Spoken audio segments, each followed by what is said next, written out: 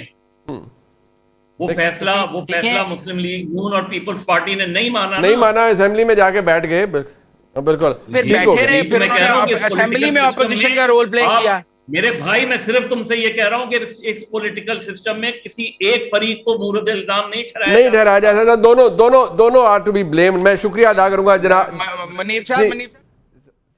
سر میرے پاس غلط ہے، اس کو غلط کہنا چاہیے. یہ کوئی ترازو نہیں ہے کہ اس کو وہ غلط ہے تو دوسرے کو ضرور غلط کہا جائے. چلے یہی تو میں کہہ رہا ہوں، میں یہی تو بات کہہ رہا ہوں، اور کیا کہہ رہا ہوں. چلے we agree to disagree on this. What a delightful conversation that